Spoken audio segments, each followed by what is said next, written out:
A bump in the night, an ethereal screech, a howl in the distance. You have found the Phenomenauts Podcast.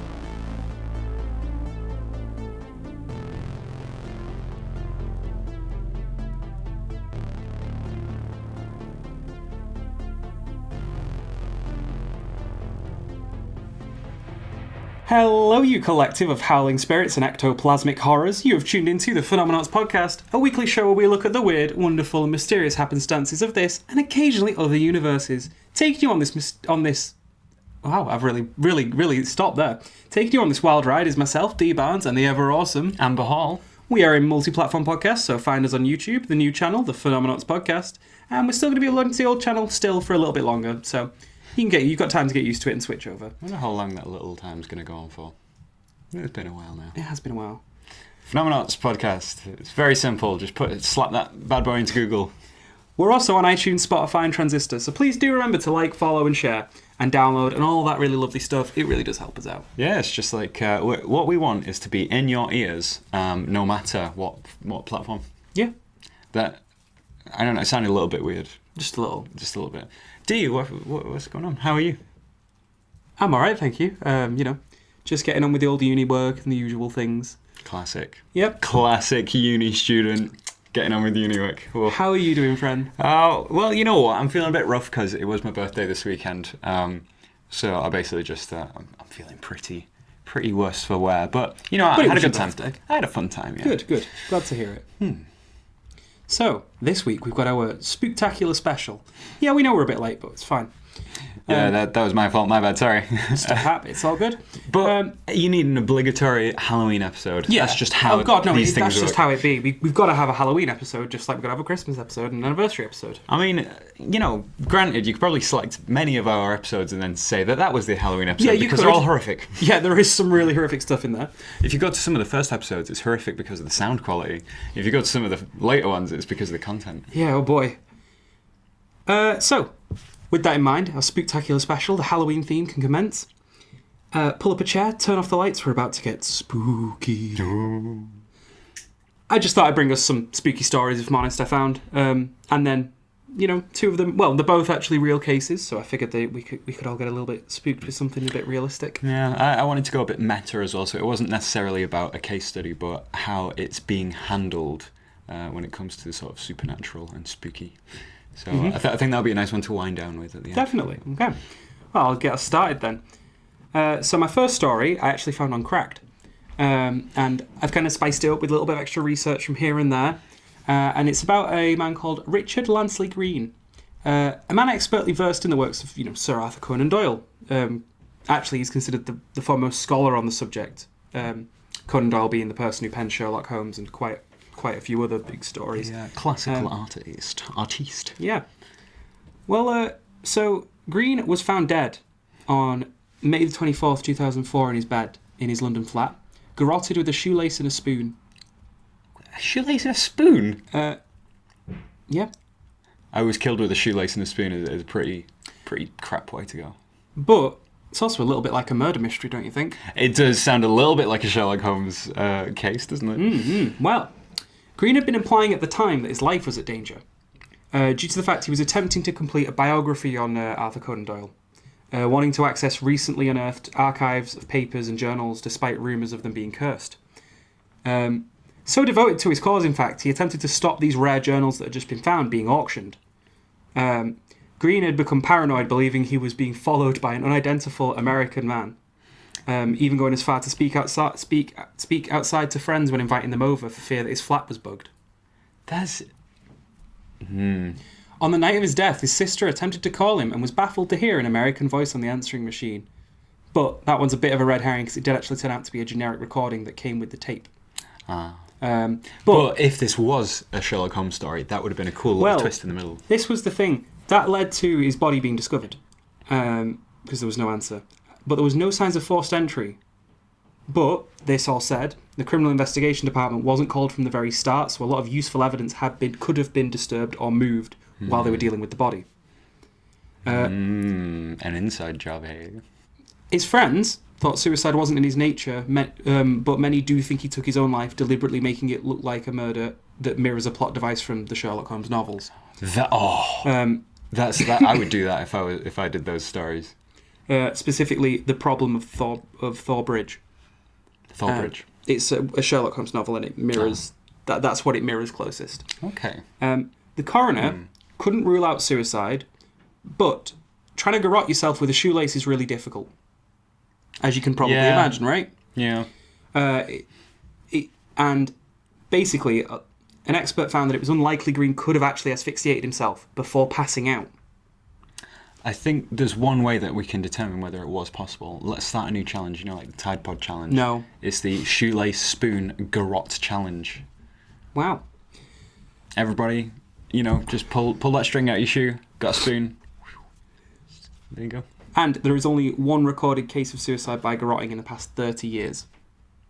Other than this one. So it's pretty damn uncommon, and that does lead it to a bit of a, well, how did he do that? Because how did he not pass out before actually being able to finish the job? Yeah, that's like saying pulling your own head off or something. I'm like, well, surely at some point you just can't go follow through with it. Well, and Owen Dudley Edwards, another Doyle scholar, worked closely with Green in attempting to stop the auction, claiming that Green had been murdered because he had transferred Dame Jean Conan Doyle's, who the journals belonged to, papers to a solicitor's office upon request, and could testify her intent to bequeath them to the British Library. Bequeath. It's a good word. I like that. It was later revealed that Dame Jean made a last-minute deed of appointment before death, splitting the archive between herself and 3 heirs. The auction money going towards the heirs, and Dame Jean leaving the most important papers to the library itself. Okay. Which, in kind of a sad twist of fate, means that he could have wrote the autobiography anyway. I don't follow. Even if the auction had gone through, she had planned to bequeath some of them to the National Library anyway, the most important novels, which is what he would have needed, seemingly. Okay. Because his whole reason for stopping the auction was so he could finish the work he was working on. Oh. Because he thought they shouldn't actually go to private auction, they should be part of the public library. Oh, so if it was that he committed suicide, then he needn't have... Well, we don't know. We'll never know. Okay, well, but there is a a sort of sad irony in the situation. Yeah. Oh, that's... See, you'd think that would be like a piece of common knowledge, wouldn't you? Like general knowledge, because obviously he's a famous guy. Yeah. And to have such a strange, circumstances around his death as well, you'd think that would be more general knowledge. Possibly it is.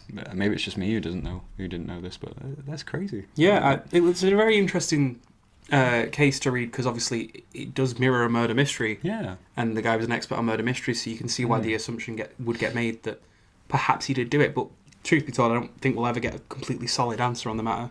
But definitely they should base an episode of Sherlock on that. I think someone did base a book off a very similar narrative. Okay. Lovely. So I guess I'll just jump onto my next one then, if you're wanting to go last. Oh, hell yeah. So, a warning, this one's pretty dark. So this is like some kind of like sandwich where we have like a light one, a dark, like heavy one in the middle, and then another light one on the other side. This one just kind of spooked me a little, I'm not going to lie. Like, Spook genuinely left me sat there like, I feel a bit weird reading about this. Soft spook ice cream. So, let me tell you about the Dyatlov Pass.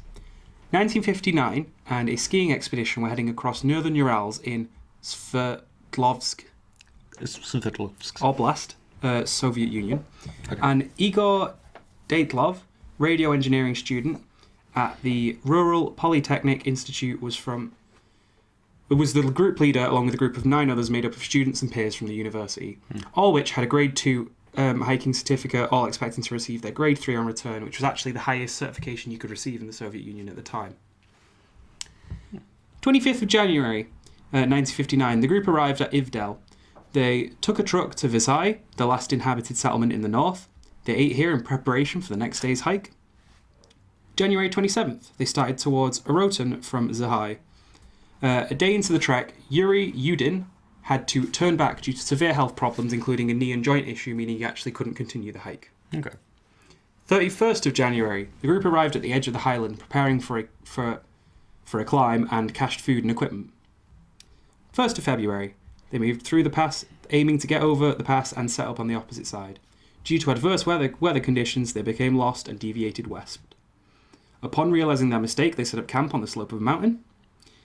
And it was worth noting that from here, they could have moved 1.5 kilometres downhill to a forested area for some relief from the weather, but Yudin postulated that Dyatlov probably did not want to lose the altitude they had gained, or he decided to practice camping on the mountain slope. Okay. So it's one of those, they could have gone into a more secluded area, but they had reasons for not doing so. Okay. You know, as that might happen in a group, like people go, oh, we'll go down there, and they go, no, and then they just sort of argue it out, and then... Yeah. Dyatlov had agreed to telegram the sports club when he returned to Visay, expected none later than the 12th. This said, Dyatlov had told Yuri, who stayed behind, that he expected to be a little longer, which apparently was delays were relatively common among expeditions, so you don't panic immediately in these things. You know, like weather and things. Yeah. Well, it's like he's literally said before he sat out there, I probably won't be on time with with getting back. Yeah. So February the 20th comes along, and the relatives kind of demand a rescue operation, prompting the head of the institute to start sending the first rescue groups. February 26th, the rescue group found the abandoned and badly damaged camp, and those watching will be able to see an image of it now. You can see a badly damaged tent, almost buried in the snow, seemingly cut open it was cut open from the inside, with 8 or 9 sets of footprints surrounding it, left by socks, single shoes, and bare feet, all leading towards the nearby woods on the opposite side of the pass. Okay. It is important that I do stipulate that those footprints were left by socks, single shoes, and bare feet. Okay. It'll become relevant later, but... Okay. Following the tracks, they found the remains of a small fire underneath a pine tree, and there were 2 bodies dressed in only their underwear, the tree branches above being broken up to about 5 metres high. Okay. Between the pine and the camera, the searchers found 3 more bodies who died in poses that suggest they were heading for the tent. Okay. It took 4 months to find the remaining 4 bodies. Found on the 4th of May under 4 metres of snow in a ravine 75 metres further into the woods. 3 out of the 4 of them were better dressed, and signs pointed towards the fact that those who had died first perhaps may have had their clothes taken for warmth by others. Okay. Which, unfortunately, in that situation, does make sense. Yeah. After examination, it was concluded that they all died of hypothermia. Slobodin had a small crack in his skull. The 4 found in May all had fatal injuries consisting of Thibaut Brignol, who had major skull damage, and Dubina and Zolotaryov with 2 chest fractures. The force needed to do this would have had to been that of like a car crash. Okay. Your point is you would need to receive a lot of force at once to cause some of these injuries. Okay. But they had no external wounds. Or non-external wounds for these injuries. The 4 found in the creek had soft tissue damage, and a Lyudmila Dubinia was missing one of her eyes and part of her lip. Okay. Seymon Zolotaryov was missing his eyes. Alexander, his eyebrows. Forensic expert V.A. Vozrozhedeny judged that these damages happened posthumously due to the location of the bodies. Oh, what, like eaten by wolves or something? Maybe it's the fact they were in a ravine. High levels of radiation were found on one of the members of the team's clothing. Okay. Initial speculation was that the group had been attacked by the indigenous Mansi people, but there were no signs of hand-to-hand combat or any extra footprints. Maybe they just convinced them from a distance to do it. Hey guys, kill yourselves. The temperature was around minus 25 to minus 30 degrees centigrade. The dead were only partially dressed, some only having 1 shoe or no shoes or only socks or found in ripped clothing or not much clothing. And journalists reporting on the available elements of the inquest claimed that 6 of the group members died of hypothermia and 3 of fatal injuries. There were no indications of other people nearby on Kholat Syakhl apart from the 9 travellers. The tent had been ripped open from within. The victims had died 6 to 8 hours after their last meal. Traces from the camp showed that all group members left the campsite of their own accord on foot.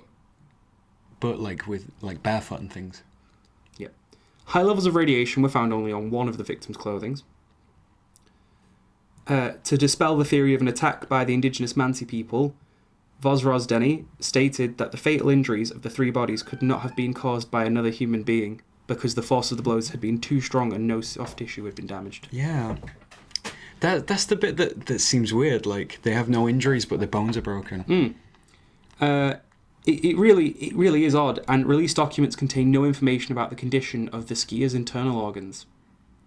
There were no survivors of the incident. Well, yeah, I would assume. The verdict at the time was that the group died due to a compelling force of nature. The inquest ceased in May 1959 due to no guilty party. Yeah, because basically they just said, well, they've died. The files were then put into a secret archive. Fantastic. That'll help us solve it. April 12th, 2018, Zolotayev was exhumed for DNA analysis on the initiative of a Russian tabloid. The analysis didn't reveal any similarity to living relatives, and the character of the injuries resembled that of a person knocked down by a car. Also turns out Seymon Zolotayev is not on the list of buried. Nevertheless, a facial reconstruction using the skull agrees with post-war photographs of Simon. This is bizarre. Journalists suggest that another person was hiding under his name after the war. And that's what led to a strange sort of what's going on. What, as if, like, maybe one of the people was not who they say they were? Perhaps. Now, this is It another... could be that someone adopted the name at a different time. This is another Sherlock Holmes mystery. So we're saying that the case was closed in 1959. This came up later, so it could be assumed that post-World War II someone maybe took the name, or who knows. This is so weird. Yeah, it really is odd, isn't it? It gets really weirder. No. Okay, go on. So, another group of hikers, 50 kilometres south of the incident, reported seeing strange orange spheres in the sky to the north on the night of the incident. Similar spheres were also observed in Idvel and adjacent areas continually during the February to March 1959 period. Yeah, this sounds about right. Yep. Reported by multiple independent witnesses, including meteorology and military, that these sightings were not noted in the initial investigation, with various witnesses only coming forward years later. I don't know. Right, UFO stuff always sounds compelling, but then again, that's the problem. It always sounds What are your compelling. theories? Give me some thoughts. Right. So they tore out from inside the tent. Mm-hmm. They were, like, not wearing clothes, some of them. Mm-hmm. Somehow, at some point, they've been injured. I can only think, isn't it like there's a point if you get like really, really cold, you get like you go a bit crazy and you think that you're really warm, so you pull all your clothes off. So maybe they were just like, oh, it's just too hot, and then they just rip the tent open and run outside. You might be onto something there. Okay. I'll go through some of the theories, because as always when I'm going through theories, there's a bunch of them, and feel free to source check me and go through them yourself, because I will probably not have got all of them. But we'll do a quick roundup. Yeah. Also, apologies to all the people whose names I have horrifically butchered. We're just uncultured swines. Yeah. Sorry. An avalanche could have caused panic, leading them to cutting open the tent, or the sound of an oncoming avalanche prompted them to get out immediately. During the frantic state, they had just woken up, potentially explaining some of the levels of clothing, and then ran to the safety of the woods until it passed. Some then attempted to build a fire and attempted to get back to the camp for more clothing, but the location didn't really have any obvious signs of an avalanche. That's the only problem with that one. Okay. The avalanche, I guess, would explain the injuries. Well, hundreds of expeditions happened in the region since, and no one's ever reported conditions that would create an avalanche. Okay. But all it required is for them to think there was an avalanche. This is true. This is very true. Dyatlov was an experienced skier and unlikely to camp anywhere with the chance of an avalanche, though.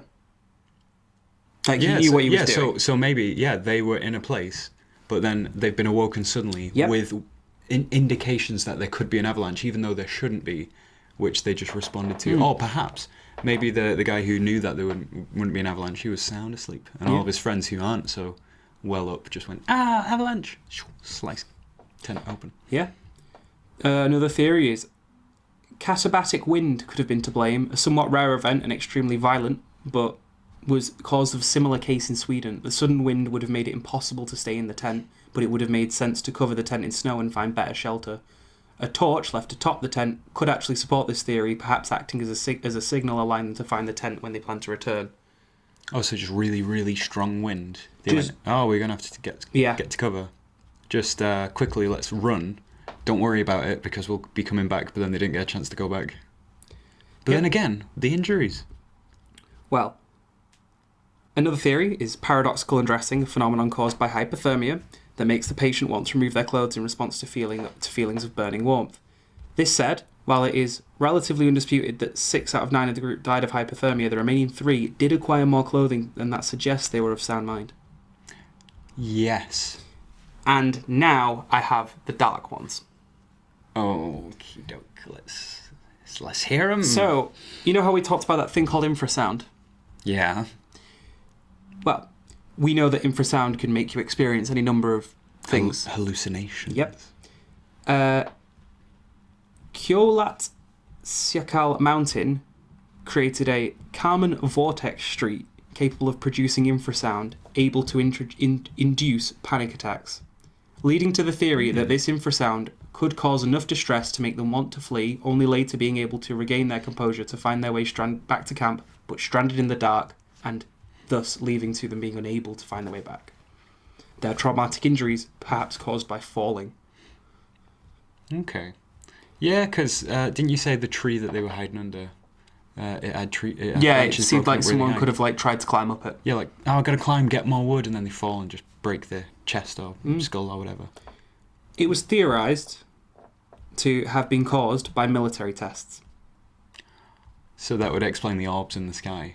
Thought that the campsite was within the path of a Soviet parachute mine exercise. The theory was going that explosions left the hikers in shell-shock panic, were unable to find their way back for supplies, while others died to the mines themselves. The parachute mines exploding in the air would produce injuries similar to those experienced by the hikers. Oh, like a shockwave. Yeah. A similar theory attributed the use of radiological weapons due to the radioactivity traces found on one of the group's clothing, as well as the relatives' remarks that the bodies had orange skin and grey hair. Okay. But this would have affected all hikers and their equipment, and their hair and skin colour could actually just be attributable to natural mummification. Well, I suppose if the tests were ongoing, then it might have been that they got shocked out of the tent, but then once they were out, maybe one of them got hit by got separated. They got radioactivated. Yeah. Well, both of these could be backed up by the spotting of orange lights. Realistically. Plus, that would be the reason why the government would have kept it all secret. This is the further thing. It's like, people are talking about it now, later, after the fact, and things like that, and records were classified, and it seems highly likely. Many obviously speculate pseudoscientific theories ranging from aliens to the Russian Yeti, so there's plenty going for it. No, I was going to say that, why is one of them radioactive? It's because they were possessed by a ghost or something like that, and then just went, and everyone else ran out. I don't know. Well, yeah, so that's the Dyatlov Pass Incident. What you could do is basically base a horror movie off this, which is basically The Thing. Let's do The Thing. There may actually be a movie based off this. I won't be surprised. I will double check while you... A compelling mystery. The one that I wanted to go for was a little bit more of sound mind. Although I suppose actually no. Right, I'll just get into it. So to pick a suitably spooky topic, I thought I would go for demonic possession. So I find it interesting as a topic as a skeptic myself, because there must be something behind this phenomenon. So even if it's, mass hysteria or even a disorder like epilepsy, which we've previously discussed, could have been the cause of the religious visions of ancient pharaohs, Akhenaten and Tutankhamun. So there's got to be something going on here. So I wanted to have a look into it. But the article that I read over, for example, it was covering the case of a Bolivian girl who had uncontrollable and inappropriate fits of laughter. Some members of the community labelled her crazy. Others accused her of being possessed. And doctors diagnosed her with misbehaviour. That's their words. Wow. You know what? I'm going to write you a prescription. Misbehaviour. Go to bed. Get in the corner. So it turns out that she actually had a small, benign, tumour-like growth pressing on her temporal lobe of her brain. Oh. that was then removed by surgery, and she's totally healthy now. So I'm glad to hear that. You get where I'm coming from. Yeah. Like, in that case, they didn't know. They were going, why is she just laughing all the time? Is she possessed? What's going on? Yeah. Just turned out she had a growth on a very specific part of her brain, which meant she just couldn't stop laughing. Yeah. So I didn't want to focus there, though, ergo, vis-a-vis, concordantly, rather than dissect the phenomenon scientifically, which I usually do, to be honest. I wanted to just relay a weird article that I read about, which was updating exorcism for the 21st century. Oh. So, copying us, obviously. We are demystifying all sorts of scary stuff, D. We should be charging commission for this public service. Really? We should, because we're really just getting down to the bottom of everything that's happening.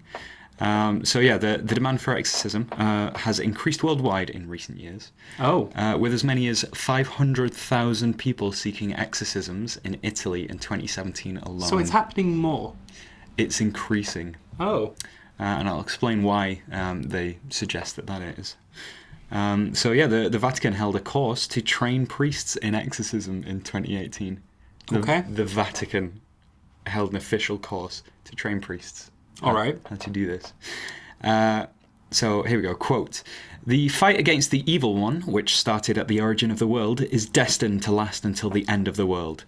End quote. Cried out. Well, he didn't cry out, but cried out Father Cesare Trucchi to the conference of 250 priests from around the world.